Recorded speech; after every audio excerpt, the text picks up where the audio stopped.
Project చెరువు కింద నీళ్ళు తీసుకుంటే బంద్ చేసినాం, నీటి తీరువ రద్దు చేసినాం. అట్లా ఎన్నో సదుపాయాలు చేసుకున్నాం. రైతులు బాగా జరుగుతుంది. అప్పుడప్పుడు ఏమవుతుంది, కొన్ని దుష్ట దినాలు వస్తాయి, చెడు గడియలు వస్తాయి. మనోళ్ళు కూడా అలవోకగా ఓట్లేసారు. మీరు గొప్పలో మీరు మాణిక్యరావు గెలిపించారు. కొన్ని నియోజకవర్గాలలో అత్యాశకు పోయి నేను చెప్పిన కూడా అప్పుడు మంది మాటలు పట్టుకొని మారమానం పోతే మళ్ళీ వరకు ఇల్లు వీళ్ళని నమ్మితే అమాంతం మింగుతారు, మోసపోతాం. సార్ ఇప్పుడు రైతు బంధుకు రామరామ అంటారు, దళిత బంధుకు జైబీ అంటారు. వీళ్ళు ముంచుతారా నాయన అని చెప్పినండి. చెప్తే లేదు దొంగలు. ఆయన వాడు తులం బంగారం ఇంత నీకేంటి, నీకు బంగారం వడ్డానం పెడతాను కానీ ఆయన నమ్మి ఏమో మీ సంగతి ఎంతో చూద్దామని ఆయనతో వేశారు. వేసండి ఇరుకపోయారు, బాయిలో పడ్డారు, అయిపోయి ఉన్నాయి అన్ని నీకే. మళ్ళా మొదటికి వచ్చానా కైలాస వాడలో పెద్ద పంపించినట్టు అయింది మళ్ళీ. అంతే కదా, ఆలోచన లేకుండా ఎటుపడితే అటు ఎవడో ఏదో చెప్తే నమ్మి ఓట్లేస్తే ఏమైంది అనేది ఒక మంచి గుణపాఠం ఇది తెలంగాణ. గ్యారంటీగా మంచిగా సంసారం జరుగుతుంది. తువ్వకచ్చినాం, రైతులు ఇంత ముఖం తెలివైతుంది, బాకీలు కట్టుకుంటుండ్రి. ఎంతో మంది పాపం సిటీలు వేసుకుంటారు, ఏదో వేసుకుంటారు. రైతు బంధు పైసలు పడితే ఎంత సంతోషం ఉంటుంది. ఆయన పోయి నేను గంగ వచ్చినాయి. ఇప్పుడు వాడు ఇతడు వేయడం భగవంతుని కనుక ఎక్కడ సార్ పోతాదే పుట్టిండు. ఇచ్చినా కూడా మోసం, ఏదో మళ్ళీ ఎలక్షన్ కోసం దానికోసం చేస్తారు తప్ప కడుపునిండా ప్రేమ ఇచ్చేది ఇట్లే ఉంటుందా? ఇప్పుడు సర్పంచ్ ఎలక్షన్ పెట్టింది సార్. ఉన్నప్పుడు కరోనా వచ్చింది. కరోనా వస్తే కూడా నేను రైతు బంధు ఆపలే. కరోనా వచ్చి రాష్ట్రానికి రూపాయి ఆదాయం రాకుండా 4-5 మంచి స్కీములు తెచ్చి వాళ్ళకి కాపాడుకున్నారు. గౌరవంగా బతికింది రైతులు. బీమా వచ్చినండి, రైతు బీమా పెడితే ఎంతమందికి సాయం జరిగింది. గుంట భూమి ఉన్న కూడా మంచిగా సాయం జరిగింది, చిన్న రైతు కూడా సాయం జరిగింది. అట్లా అందరికి మనం గొర్రెల కాపులకు గొర్రెలు ఇవ్వడం కానీ, చేప పిల్లలు కానీ, అనేక రకాల అన్ని వర్గాల ప్రజలను ఎట్లా ఆదుకోని అట్లా ఆదుకున్నాం. మా తెలంగాణ కదా మేము తెచ్చుకున్నాం కష్టపడి. మా వాళ్ళందరూ పైకి రావాలి. కాంగ్రెస్ గవర్నమెంట్ కూడా ముస్లింలు ఓట్లేసుకున్నారు తప్ప ముస్లింలకు మనం చేసిందా? ఇమాం మౌజాన్లకు మన జీతం ఇచ్చిందా? మనం వచ్చినాకనే ఫస్ట్ టైం వాళ్ళని గుర్తించి వాళ్ళని గౌరవించుకున్నాం. ముస్లిం మైనార్టీ పిల్లలకు, మన గిరిజన పిల్లలకు, మన ఎస్సీ పిల్లలకు, మన బీసీ పిల్లలకు ఎంత మంచి రెసిడెన్షియల్ స్కూల్ పెట్టుకున్నాం. అందరినీ కూడా ముందుకు తీసుకుపోవాలి. ఇవాళ మన కళ్ళ ముందని నాకు బాధ కలిగేది ఏంటంటే, చిన్న వర్గాల ప్రజలు కాన్వెంట్ స్కూళ్ళలో చదివించలేదు, వాళ్ళ పిల్లలు కూడా బాగా చదవాలని చెప్పి ఎస్సీలకు, బీసీ, మన మైనార్టీ సోదరులకు గురుకుల పాఠశాలలు పెట్టారు. అద్భుతమైన చదువు చదువుకునేవాళ్ళు. ఇవాళ మొత్తం రోజు బడి పిల్లలు విషాహారము, కడుపు నొచ్చుడు, బాధపడు, పురుగులు అన్నం పెట్టుడు. పిల్లలు వెళ్ళిపోతున్నారు, ఆ స్కూళ్ళ నుంచి ఇళ్లకి వెళ్ళిపోతున్నారు. తల్లిదండ్రులు కూడా భయపడి తీసుకుపోతున్నారు. ఏం ఘోరం ఇది నాకు అర్థం కాదు. మళ్ళీ ఇది చేసినాడు కూడా ఇప్పుడు మళ్ళీ అదే కాంగ్రెస్ పార్టీ. అంతేనా? మళ్ళా పాత కాంగ్రెస్ మోపైంది, మళ్ళా కరెంట్ కోతలు మోపైనాయి. వెనకాలం ఇంకేం గతి అవుతుందో మార్చి చెప్పి ఏమవుతుందో. ఇంకా కరెంటు కోతలు మోపైనాయి, మంచినీళ్ళు సరిగొత్తలేవు, అడిగే నాతులు లేడు. ఎవడన్నా గట్టిగా నిలబెట్టి నిలదీసినడితే వారికి పోలీసు నిలబట్టేయడం. ఇదేనా రాజ్యం? ఇట్లా ఉండదా రాజ్యం? ఎందుకు వచ్చింది ఈ పరిస్థితి చెప్తా. నాకు తెలిసి నాకేం గుర్తులేదు. నేనేమంటున్నా అంటే, ఇట్లా అనేక పనులు చేసుకున్నాం మనం. గోదావరి నుంచి నీళ్లు తెచ్చుకున్నాం, నీళ్లు తెచ్చుకొని మంచినీళ్ళ తర్వాత సాగునీళ్ళు ఎప్పుడబడ్డాయి. మెదక్లో యువతల ప్రాంతం అంతా కొంత అందినాయి నీళ్లు, పాత మెదక్ జిల్లాలో. నీటికి మిగిలిపోయినాయి మన 2 తాలూకాలు నారాయణఖేడ్, జైరాబాద్. వాళ్ళకి నీళ్లు రావాలి. ఎట్లా రావాలి గోదావరి నీళ్లు? సింగూరు ఓ టైంలో నిండుతుంది, ఓ టైంలో నిండదు. మరి నిండినప్పుడు ఎట్లా గోదావరి నీళ్ళే దిక్కు. సింగూరు నుంచి లిఫ్ట్ చేసి సంగమేశ్వర బసవేశ్వర అని 2 లిఫ్ట్లు పెట్టుకున్నాం. 2 తాలూకాలకు రెండింటికి కూడా లక్ష ఎకరాల పైచీలకు వచ్చేట్టు ఎకరాల నీళ్ళ స్టేట్ పెట్టుకున్నాం. మళ్ళీ మన నుంచే కావాలి, మళ్ళీ ఈ లైన్లోకి రావాలి. అందరు మంచిగా ఉండాలి. ఎందుకంటే మనకు మన పార్టీకి కులం లేదు, మతం లేదు, జాతి లేదు. తెలంగాణలో ఉన్న ప్రతి బిడ్డ మనోడే. వాళ్ళు ఏ మతం ఉన్నారు, ఏ కులం ఉన్నారు మనకు అవసరం లేదు. ఈ తెలంగాణ బార్డర్ గీత లోపలిన బిడ్డలు అందరు మనోళ్లే, అందరు బాగుపడాల్సింది. ప్రతి ఒక్కరికి న్యాయం జరగాల్సింది. ఆ న్యాయం జరిగి ఆ ఫలితాలు తెలంగాణకు వచ్చేదాకా ఇంకెవ్వడు కొట్లాడాడు, ఎవరితో కాదు. అది అబద్దాల పంచాంగం. మళ్ళా మనమే కొట్లాడాలి. అంతేనా? పక్క మాటేనా ఇది?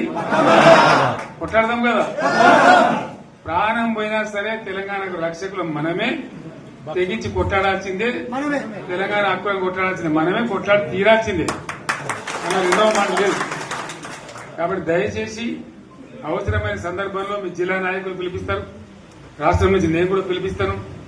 మీకు సిద్దపడి ప్రత్యక్ష ప్రజా పోరాటాలు లేవదీసైనా సరే మన ప్రాజెక్టులు సాధించుకోవాలి, మన నీళ్లు సాధించుకోవాలి, మన ప్రజలకు అన్యాయం జరుగుతుంటే ఎదురు తిరగాలి, కొట్లాడాలి. తప్పకుండా ప్రజలకు న్యాయం చేసేదాకా మనం ముందుకు పోతూనే ఉండాలి. తెలంగాణ కోసమే బయలుదేరిన జెండా గులాబీ జెండా. తెలంగాణను సాధించింది గులాబీ జెండా. తెలంగాణను మంచిగా చేసి లైన్లో పెట్టింది గులాబీ జెండా. భారతదేశంలో నంబర్ 1 అనేక విషయాల్లో చేసి సాధించి చూపెట్టింది గులాబీ జెండా. నేను కొడితే వట్టి కొట్టు నాకు అలవాట్లేదు కదా. చూద్దాము.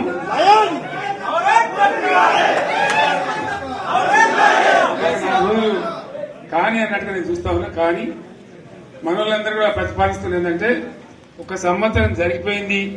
సంగమేశ్వర ఆన్నే పన్నది, బసవేశ్వర ఆన్నే పన్నది, పాలమూరు ఉత్పత్తుల పథకం ఆన్నే పన్నది, కాళేశ్వరం అట్లా ఎండబెడుతున్నారు. ఇవన్నీ అన్యాయాలనే. కాబట్టి ఫిబ్రవరి నెలాఖరులో ఒక పెద్ద బహిరంగ సభ పెట్టాలి. ఇక కథ చూడాలి అని జరుగుతూ ఉంది. కాబట్టి మీరు కూడా పెద్ద ఎత్తున దయచేసి ఆ సభకు కదిలి రావాలి. చాలా దూరమే ఉండదు. ఆ రకంగా తెలంగాణ శక్తి ఏందో మరొకసారి చూపించి వీళ్ళ మెడలు వంచి ఇప్పుడు సాధించాలి. భవిష్యత్ కోసం కూడా కొట్టాడకు మనం సిద్ధంగా ఉండాలని తెలియజేసుకుంటూ, పరమేశ్వర్ గారికి అంతటి లోకమంత్రం ఇది. ₹1,00,00,000 భూమి ఇప్పుడు 50 లక్షలు కట్టలేదు.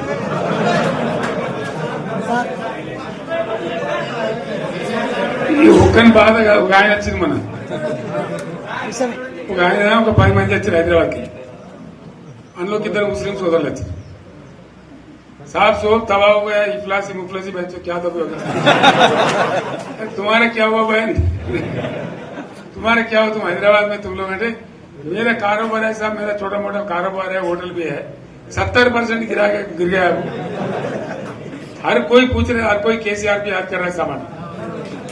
వాళ్ళు మాట్లాడుతున్నారు. ఎక్కడ ప్రతి ఒక్కరు భూముల ధరలు పోయినాయి, మందు పోయినాయి, మసాలా అన్ని పోయినాయి. ఎంత మంచిగా 4 ఎకరాల రైతు నేను 4 కోట్ల ఆశాగా అనుకుంటుండే. అంత ధీమా ఉంది. ఎంత బాగుండే.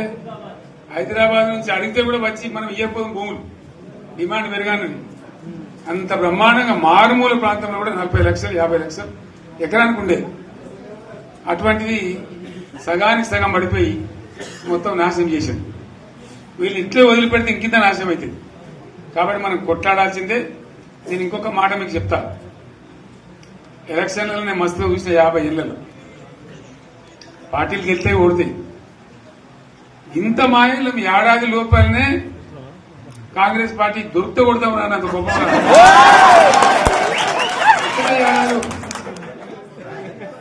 ఇంకా వాళ్ళ పొంద తెలివికి నిన్న వారి పార్టీడే మంది పెట్టాలి. అదేందో పోలింగ్ పెట్టిన వాడు చూసిరా మీరు? ఆ పోలింగ్ పెడితే 70% మనకు వచ్చింది, 30% మనకు. వాడు పెట్టింది, మనం పెట్టింది కాదు. 75 ఈ పరిస్థితి. అదే నేను ఏమంటున్నా అంటే, ఫామ్ హౌస్ అంటే ఏముంటది, వారి ఉంటది, మాకు ఉంటుంది, అల్లం ఉంటుంది. కాంగ్రెస్ వాళ్ళతో మంచి చేస్తే పారబడి తవ్వచ్చు కూడా. లంగత దీని ఫామ్ హౌస్ అని మనం బదనాం చేసి అంతే కదా. నేను ఏమంటున్నానంటే అన్ని మబ్బులు విడిపోయినట్టు ప్రజలకు అన్ని తెలిసిపోతున్నాయి. మంచి ఏంది, చెడ్డ ఏంది, ఏం జరిగింది అన్ని ఇంకా ఘోరమైతుందని చెప్తున్నా. వీళ్ళ తెలివితక్కువతనానికి ఏమైంది, నిన్న మొన్న రిపోర్ట్ వచ్చింది. Comptroller and auditor general of India అని కాగ్ అంటారు దాన్ని. కాగ్ రిపోర్ట్ వచ్చింది. పోయిన సంవత్సరం మన గవర్నమెంట్ లో వచ్చిన ఆదాయం కంటే 13,000 కోట్ల రూపాయల ఆదాయం తగ్గిపోయింది. ఇంకా మార్చి పోయే వరకల్లా ఇంకో 3-4 వేల కోట్లు, అంటే 15,000 కోట్ల ఆదాయం పోతుంది. మన గవర్నమెంట్ ఉన్నప్పుడు ప్రతి ఏడాది 15,000 కోట్లు పెంచుకుంటూ పోయినాయి, సెట్ చేసుకుంటూ పోయింది. ఏడాది 10 నుంచి 15,000 కోట్ల ఆదాయం పెరిగేది మన టైంలో. అంత జాగ్రత్తగా మనం వ్యవహారం చేస్తాం. ఇవాళ ఉల్టా 15,000 కోట్లు పడిపోయింది. ఇంకా వాడేమిస్తాడుగా, ఇంకో ఇస్తారా? ఇంకో 4-5 నెలలైతే జీతాలే కష్టమైతే ఉంటుంది. అందరు పెండింగ్ పెట్టి రిటైర్ అయిన దొరుకుతారు పైసలు, మీరు చూస్తారు కదా పేపర్లలో. సో ఆ విధంగా రాష్ట్ర ఆర్థిక పరిస్థితిని కూడా దివాలా తీయించారు.